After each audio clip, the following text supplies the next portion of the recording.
When I was 24, me and my sister moved into an apartment together. At the time, I was going to college to get my master's, and she was going in to get her degree. The rent was $500 a month. I know, cheap. We only paid $250 each. But the neighborhood was bad. There was a lot of crackhead, gangs. There was a shooting just about every week. I know, just crazy. Anyways, one day in the middle of the night, we get a hard banging on our door, and it's a lady calling out for help. When I opened it, she had a black eye, she was bruised up, and her forehead was bleeding. I asked what's going on, and she replied her boyfriend is trying to kick her and her kids out of their place. She explained she has a 1-year-old and a 5-year-old, and her boyfriend is throwing all of their things out, so I walked over back to her apartment, which was 2 floors down. When we finally reached the apartment, the whole apartment was on fire. She screamed and said her babies were in there. Come back for part 2. This is part 2 of how my neighbor's boyfriend set her apartment on fire with her children inside. If you didn't watch part 1, go watch that so you can understand this part. So, like I said, the apartment was on fire and she was screaming about her kids. And she tried to run in and get her kids, but I stopped her because there was no way she and her kids were going to make it out alive. Few seconds later, her boyfriend walks up and says, "Let her go."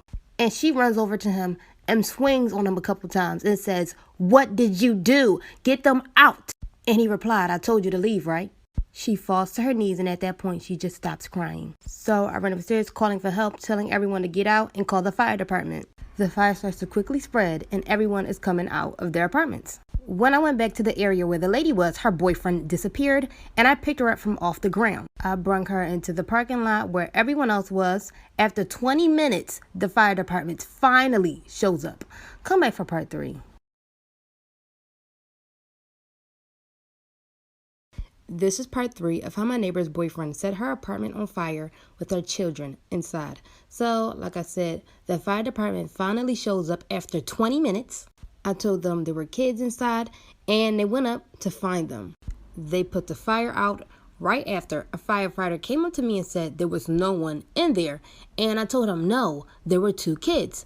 A couple minutes later, a few detectives and cops came up to me and asked me a few questions about the scene, asking things like if I know who started it and about my neighbors. Couple minutes later, there was an old man, which I found out was one of my neighbors. He came from the side of the apartment complex screaming that there was a little boy on his back, lying on the ground, saying that he couldn't move. So quickly, the detective go over to where my neighbor said the boy was. I'm running out of time. Part 4 will be up soon.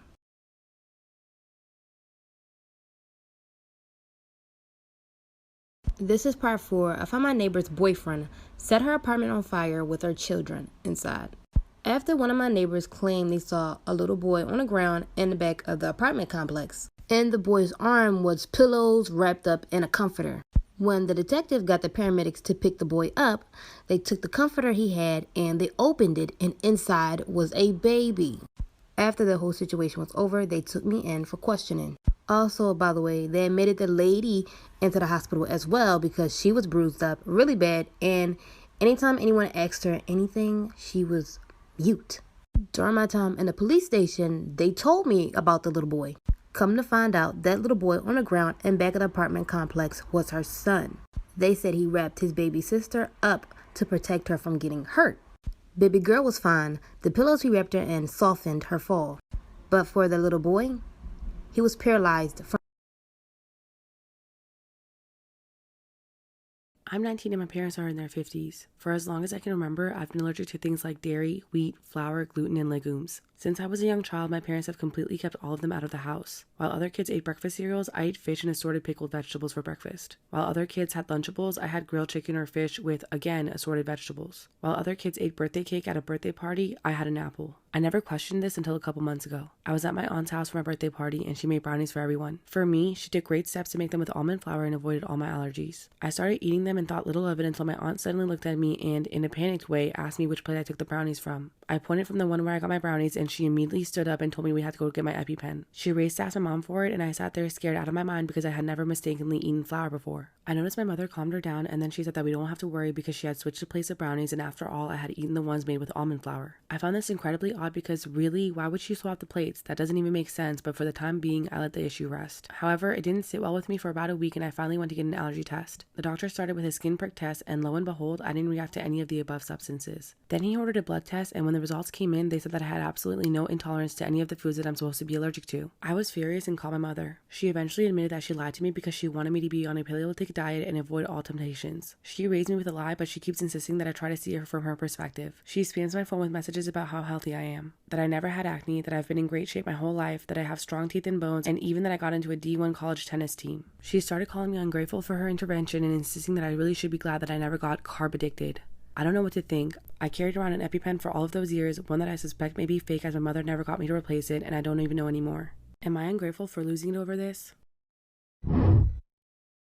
After finding out that my mom lied to me my whole life about my allergies, I cut off contact with her. Perhaps against my better judgment, I decided that I would reopen the line of communication with my mother. I decided that I wanted to have a relationship with her, but I also wanted her to see why what she did was so incredibly wrong. I told her I was willing to talk if A, she did not say anything until I had my say, B, didn't gaslight me into thinking what she was doing was right, and C, truly considered my perspective. She agreed instantly. We set up a video chat at that point and I started explaining my points. What if I had really accidentally taken one of those foods I was supposed to be allergic to, which is absurdly irresponsible of her? Did she ever stop to consider that I, sitting there at another kid's birthday party chewing down on an effing apple while the other kids ate cake, might just make me feel out of place? This was inconsiderate. How could she have the nerve to suggest that my hard work and having a goddamn tennis racket practically glued to my hand since I was 4 wasn't the reason why I'm such a great athlete, but rather it was because I didn't eat gluten? How could she have lied not only to me, but to our family as well? This was dishonest. Why didn't she just talk to me instead of raising me on a lie? This was underhanded. By the end of my rehearsed talk, my mother was straight up ugly crying. This was not exactly what I expected, but she apologized and said that she had been terrible. It was a huge leap from her previous response. She told me everything I said was right and asked if I would listen to her reason why she did so. Before I was born, my mother had a much older brother. I knew about him but never heard specifics on what happened to him. Apparently, he basically ate himself to death. He was so obese and food addicted that he was beyond help. He passed away when my mother was pregnant with me. They were close and it had a huge effect on her. She rationalized that lying would be better for me. When I brought up the fact that she didn't lie once, but for my entire life, she acknowledged that she truly had no excuse. This did not give me complete closure, but at least I got it. I'm talking to my parents again. My father also apologized, although he's tried to maintain that what he did was more of an accomplice who tried to talk her out of it. However, that's another fight for another day.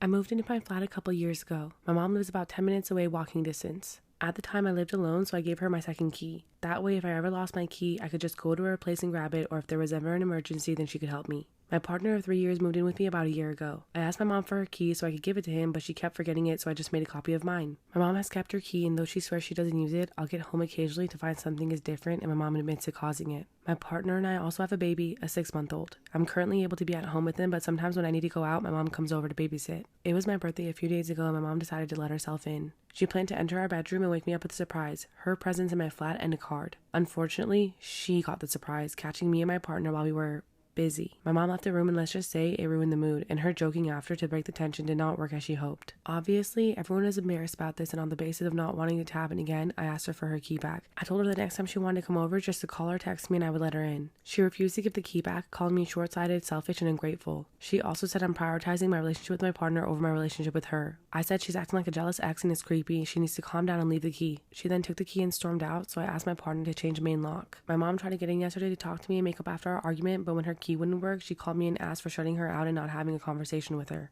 She said that me changing the lock made her feel like I didn't trust her. Am I wrong for changing the locks?